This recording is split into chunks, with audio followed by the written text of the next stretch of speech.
First, I'm pleased to welcome a woman who has dedicated her life to support families of those who have lost their lives in the line of duty. Executive Director of the 100 Club of Arizona, Sharon Knutson Felix. Welcome to the show. Thank you. Good to be here. So we hear about the 100 Club. When you're driving down the freeway, you see these billboards saying, support the 100 Club of Arizona. What is the 100 Club of Arizona? Well, the 100 Club is an organization, a nonprofit that supports our families of public safety. As you mentioned in your introduction, we support those families that have lost loved ones in the line of duty, but the 100 Club does so much more. Unfortunately, a lot of times people just know us for that because that's when we're most visible. So Sharon, you're the executive director of this great organization that helps out all these fallen officers' families. How did you get involved? Well, in 1998, my husband, Doug, a DPS officer, was killed in the line of duty. And Doug and I had lost a son 15 years earlier. And, you know, when something happens like that, the tragedy happens, your family shows up, your friends are there. Of course, you know, your church friends, everybody, the community was there to support us. When Doug was in, when we lost Ricky, we had to go to the bank and borrow some money so that we could bury him. And I like to tell that story because after Doug was killed, the day after he was killed, I went and deposited a check instead of borrow money because the 100 Club knocked on my door. So when Doug lost his life, the 100 Club was there for me. So now you're there for the 48 police officers and firefighters that have lost their lives here in the city of Phoenix. And it's amazing to hear that number. You know, I've been in the office, elected official, for the last 7 years. And since those 7 years, we've lost 6 police officers and 1 firefighter. That's sad. It's very sad, and because we cover the state of Arizona, our numbers are so much greater than that. Of course, last year was the number that was beyond even comprehension. We lost 24 in the line of duty total in the state of Arizona with our police and firefighters. Now, there's individuals that are watching right now saying, wow, how can I get involved? How can I support such a great organization like the 100 Club of Arizona? How can people get involved? Well, there's lots of ways that you can be involved, and the way to find the most information would to be visit our website, 100club.org, and that's 100club.org. If you go there, you can sign up to be a volunteer. You could become a member and support us financially. You can find out about events that you could attend that would help support us.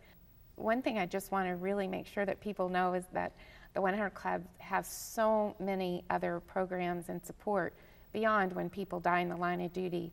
Even if an officer or firefighter loses their life on a weekend off duty, or you know, some we lose to cancer or other non-duty related ways, we support their families also. We're there for them.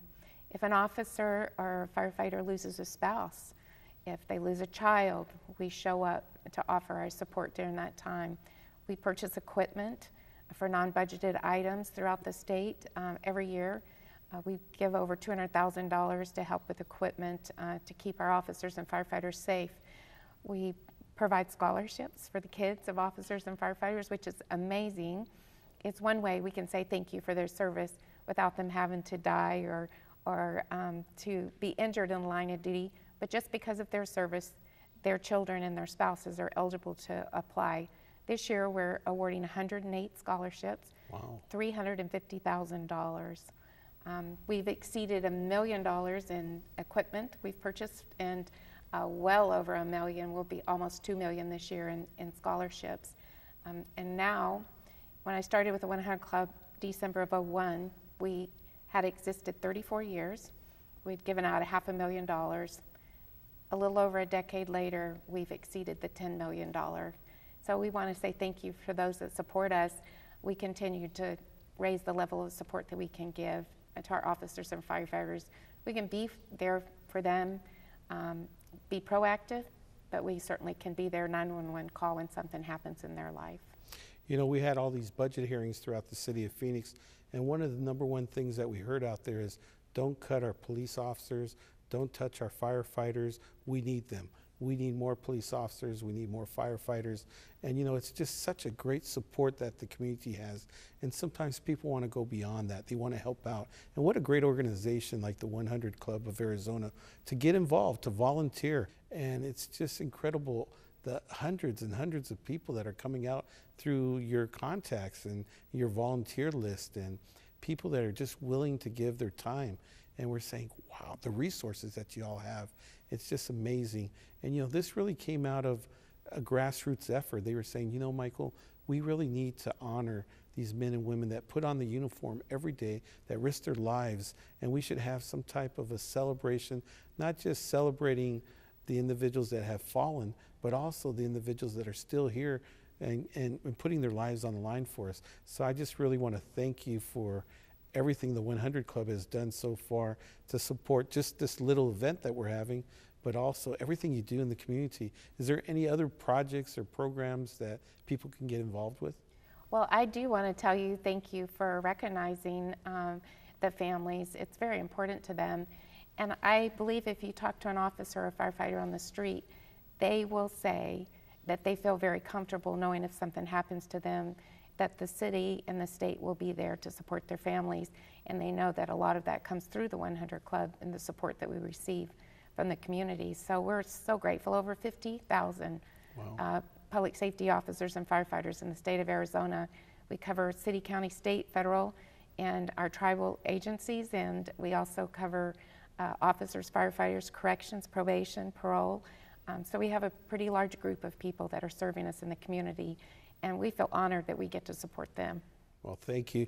One of the things that impacted my life big time as an elected official is when I went to my first funeral of a fallen officer, and it wasn't just the service, but it was after the service, the procession from the church to the cemetery, where we had citizens, families lined up on city streets with American flags where we love you, thank you for your service, and we're here to support you.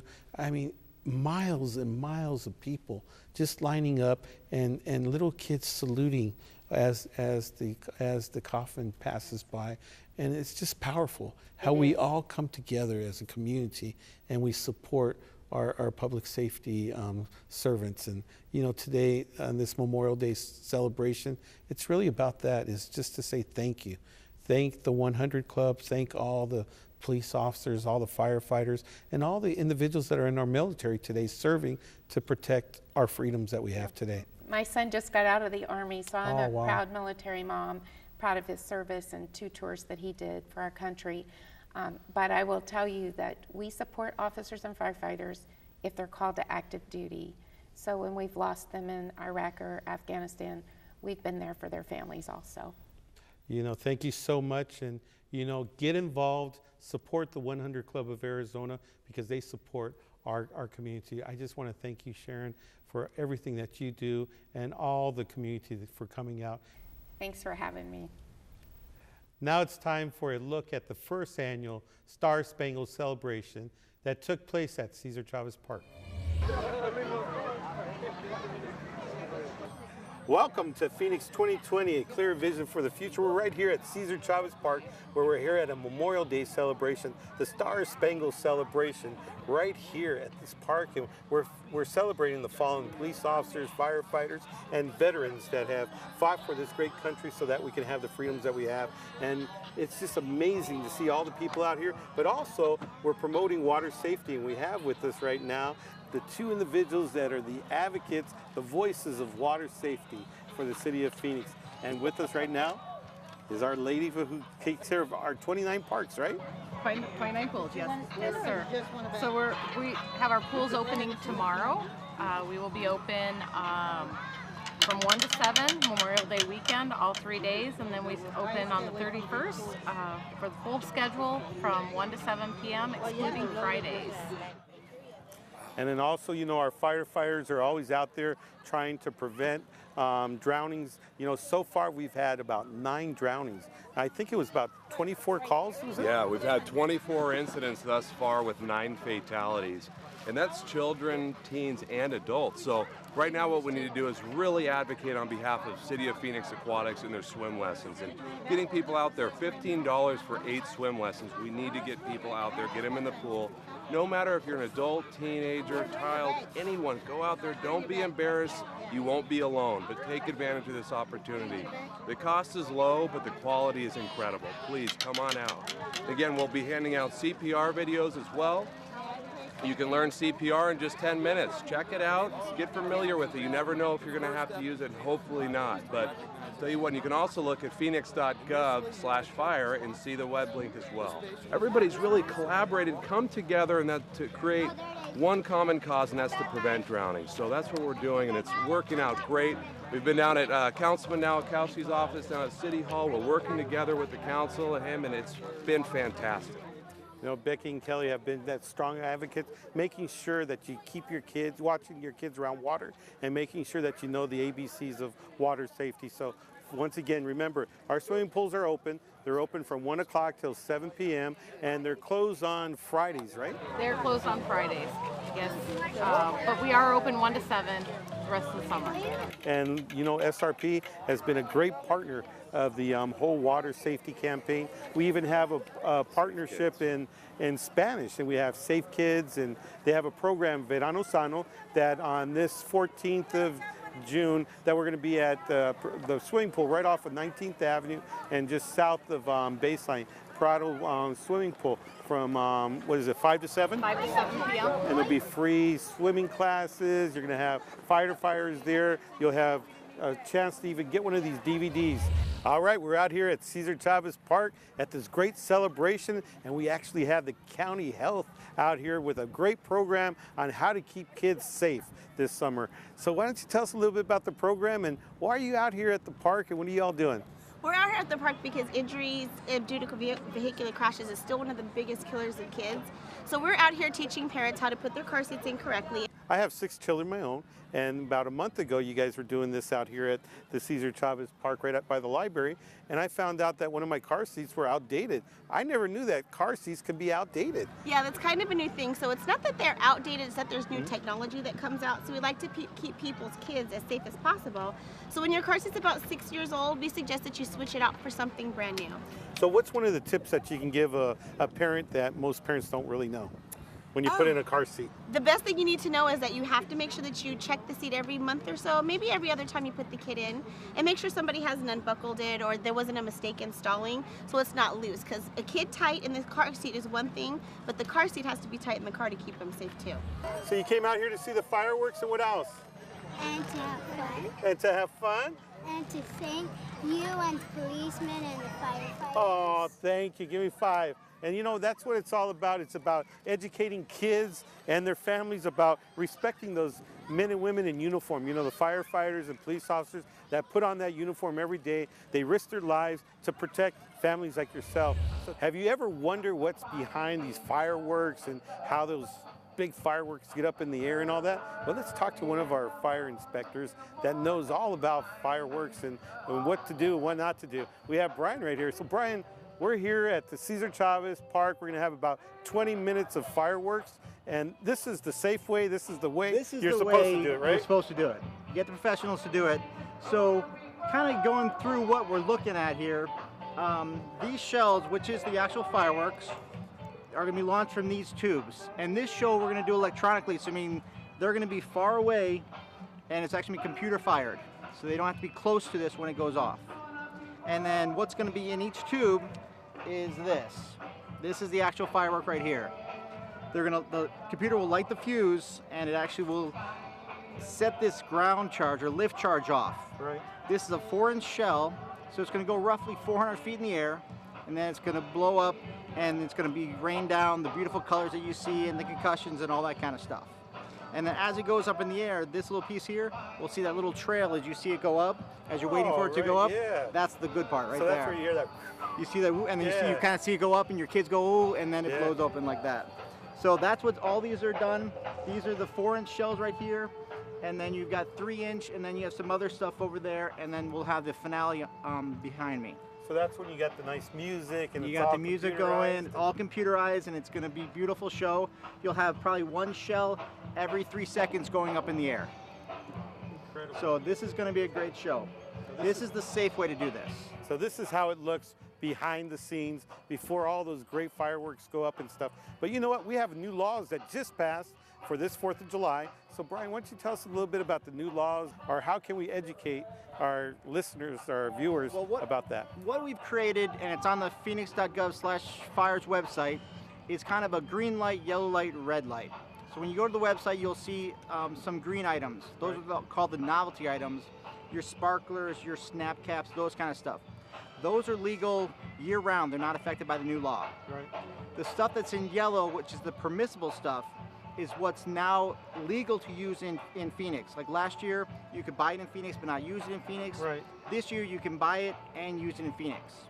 So that stuff is anything that doesn't go up in the air and doesn't explode. So your fountains, your ground spinners, items like that, sparklers, all that stuff is now permissible and legal to buy starting back in May 20th through July 6th, and use it from June 24th through July 6th. If you're going to play with fireworks, I mean, it's dangerous no matter what it is. It's real dangerous. We just did some demonstrations a couple weeks back showing the dangers of fireworks. Even if you're under adult supervision, a firework goes off premature in your hand, you can have severe hand damage, burn injuries. I mean, those sparklers are 1,400 degrees. I mean, those can burn easily. So we always recommend at the fire department, don't even use fireworks. Just come to these great shows, you sit back, you relax, you watch the fireworks go up in the air, professionals are doing it, and you don't have to worry about anything at all. You wouldn't let your child touch your barbecue grill, right? Exactly. But you would give them a sparkler that's how much? 1,400 degrees. Holy cow, 3 times Three hotter times than that. your barbecue grill. So you get those sparks, you can go in your eye, you can have permanent eye damage. I mean, it's just, I mean, they're very, very dangerous. If they're going to actually go out there and use fireworks, what should they do? If they want to use the permissible fireworks, make sure you have adult supervision, make sure you do have an area that's either concrete or dirt so we're not catching anything on fire, have some water nearby, and just keep an eye on what's going on. But, I mean, like I said, the best thing for them to do is just not do it at all. You heard it from the professionals. It's better to come out to these shows. You know, the city of Phoenix has the fireworks in Maryville. We have it in North Phoenix. We have it in downtown Phoenix at Indian School Park. We have it here at Cesar Chavez. Come enjoy a professional fireworks. You're not going to get this kind of a show at home, folks, and make sure your kids are safe, especially around fireworks. Alrighty, we're here with 4 special people that really make Levine what Levine is all about. You know, it's about our kids. It's about providing sports, and we have right now the Levine Stampedes, which is our little football league out here. We have our baseball league out here, and we have our wrestling, and then we have one of our corporate sponsors that always give and give and give and give to our communities, our Food City representative out here. So let's talk a little bit about Stampedes. Stampede is a football organization. We are associated with American Youth Football. We are a nonprofit organization and 100% kids first group. We range from ages 5 to 15, and that's boys tackle football and girls cheer and dance. And we serve the Southwest Valley, South Phoenix, Levine, and Tolleson. And then we also have Levine Wrestling. This is a first year or second year? No, we've actually been in Levine for 4.5 years now. Wow, time flies. Yeah, we started with 6 kids and we now have 130 on our rolls. We took first and stayed this year in elementary. We took second in middle school. And then we also have Fern from our Little League Baseball out here in Levine. You know, this started up, what, 2 years now? This is we just finished our second year. We had 500 children. We play right here at the ball fields at Cesar Chavez. Absolutely love it.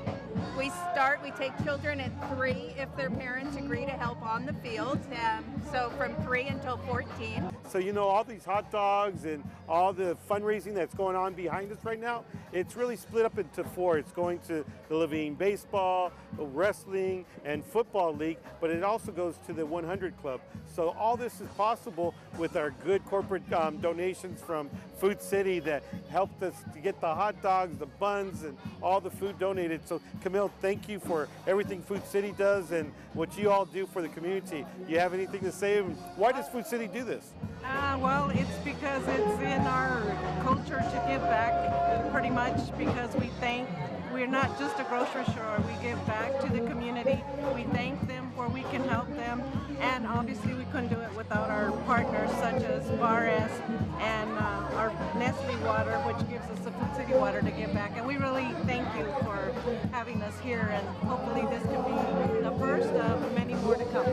You know what? This is really a grassroots effort. You know, people came to the budget hearing saying that we need more police officers, we need more firefighters, and you know what? At the same time, we need to thank them. We need to thank them for putting on that uniform and giving up their lives every day for us. And today is a day to say thank you, but at the same time, show respect and honor by having this hero lane. If you have a chance, come down Baseline from 35th Avenue to 51st Avenue, and you'll see the 48 officers and firefighters that have given their lives so that we can have safe neighborhoods and we can have the freedoms that we have today. And that's what today is all about. And I want to thank you all for being such great leaders in our community and making this all happen, because it's not the councilman that makes it happen, it's all of us working together to make it happen. Already we bumped into our commander right here in the Estrella precinct, which is Cesar Chavez is actually in the Estrella precinct. Yes, this is Estrella Mountain precinct we're standing in right now. You know, now it's a big precinct. I mean, before this used to be a part of South Mountain precinct, and now we have our own precinct out here in the Levine and Estrella area, right? Yes, this precinct goes all the way from 27th Avenue to the city border to the west. So we cover a lot of mileage down here, and it's I'm glad to be here tonight for this celebration. You know, Commander, when you're pulling in, you see those 7 feet banners along the road, and we're calling it Hero Lane, and all the police officers. How many police officers have we lost so far? We have lost 37 police officers in the line of duty over the history of the police department, and you're right. As I was driving in, the banners of all the fallen heroes, it's a wonderful tribute to the officers that we've lost in the line of duty. You know, Commander, I really want to thank you, because you really get the community involved. If you look right behind us, we have the Estrella Mountain precinct booth here, and it's not just police officers. You got community people helping out, and what groups are involved in helping you all out? And I think you know better than anybody, being with the Public Safety Subcommittee, that we cannot do it by ourselves. And we have the citizens, the Phoenix Neighborhood Patrol, we have Block Watch representatives, we have our explorers, we have all kinds of people out here, our citizen support, to help us out as well. And like I said, we cannot do it by ourselves. And it takes the citizens and the police working together to solve these crimes and to keep the neighborhood safe. Well, Commander, today is really a day to say thank you to all your men and women that really patrol this area, and also to give honor to all those officers and firefighters that have given their lives for our community. Well, we appreciate it. We appreciate the opportunity to keep remembering those that we've lost, because one of the things that I think is very important is to keep their memories alive. And celebrations like this, you know, we can all kind of pause and remember those that we've lost in the line of duty. So thank you for that opportunity. Well, thank you, Commander, for everything you do for our community and keeping our neighborhood safe. Oh, thank you. You're welcome. Ladies and gentlemen, it is an honor to have this celebration right here at District 7 and the borders of District 8. It's a time for us to remember those men and women that have fought for this country so that we can have the freedoms and the rights that we have as Americans here in this great country of ours. But it's also a day to remember the men and women that put on these uniforms every day to protect our neighborhood, our city, our families. These men and women, firefighters, police officers, that put on the uniforms every day to make sure that we're protected. We're here to tell you all, thank you. Thank you for giving your lives so that we can have the right to walk in our neighborhoods with safety, that our children can play in the parks and not be afraid.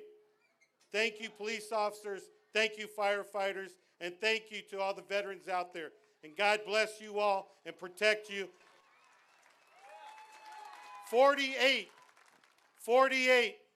police officers and firefighters have passed away in the line of service, giving their lives for us.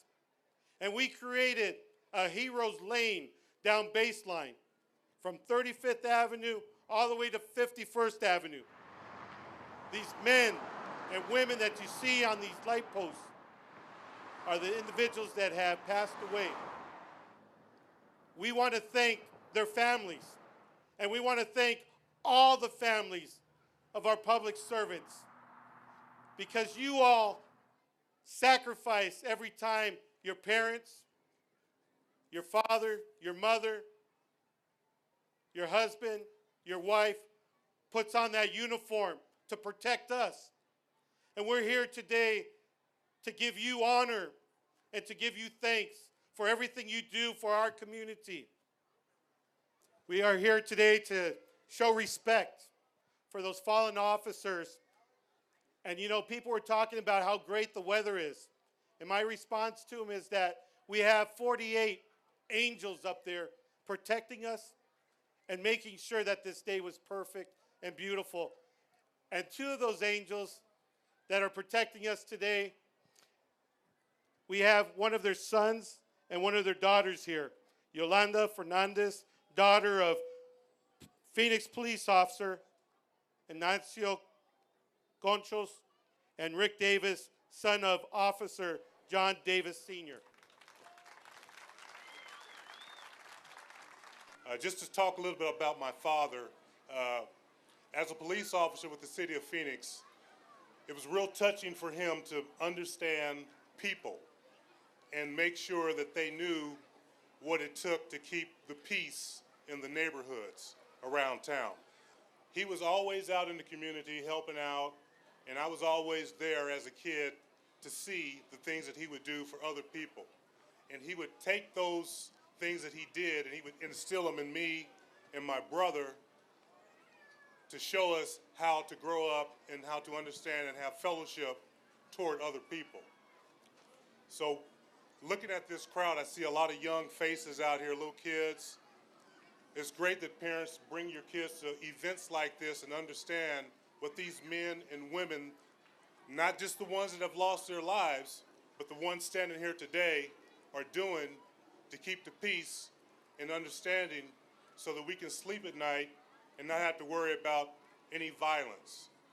I'm just kind of speaking from the heart. I know a lot of the police officers and firefighters here today. I see them out in the streets because I'm a photographer. I work for Fox 10 News, and so I get up and close to a lot of things that go on in the community as a photojournalist. I take a lot of pictures and I see a lot of stuff that they go through every day, and some of the tragedies and actually some of the happy things like this that bring the community together. So as we celebrate this Memorial Day weekend, I want everybody to take away from this that this is a great thing to have your families out here to be a part of such a great weekend. Officer Conchos made the ultimate sacrifice together with his good friend, Officer John Davis, while investigating a bank robbery. July 1st, 1982, left a scar within me, a deep aching in my heart. Today, Officer Nacho Conchos and Officer Big John Davis' legacy lives on. Educational scholarships in elementary schools within South Phoenix hold their name. I remember my dad was funny, yet strong, stern, and serious, with strict guidelines. He and our mother taught us to value and respect life. They shared with us the significance and importance of being honest and to comfort others. We want to thank you for everything you do and protecting those men and women that protect us, for supporting those men and women that support us, for allowing your dad, your mom to protect us, because it's a sacrifice that you all have to give to the city of Phoenix to allow your parents, your loved ones to protect and to serve this great city. And all the veterans, families that are out there, thank you. Thank you for allowing your family members to serve this great country and to have the freedoms that we have. God bless America. God bless Phoenix. God bless our public servants. Phoenix Police Officer Phoenix Police Guard John Franklin Gibbs. Phoenix Police Officer Arthur Calvadio Jr.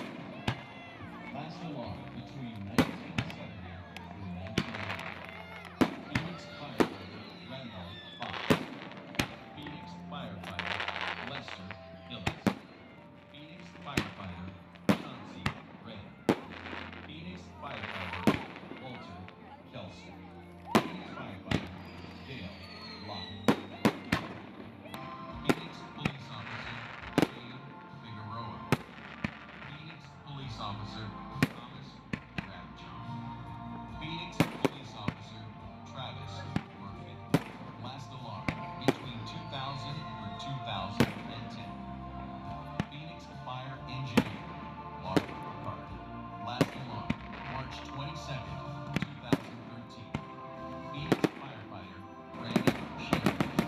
Last alarm May 15th, 2013. What a beautiful celebration. What a way to honor those men and women that put on that uniform every day, that risk their lives for us and for our families, and for my kids and for my wife and from all of the Nowakowskis. I just want to tell every firefighter, every police officer, thank you. And for those fallen officers that have given the ultimate gift to us, thank those family members, because it's really the family members that sacrifice their moms or dads to make this city what it is today. So thank you all for allowing your parents and allowing your loved ones to protect our city and to make this a great city that we live in.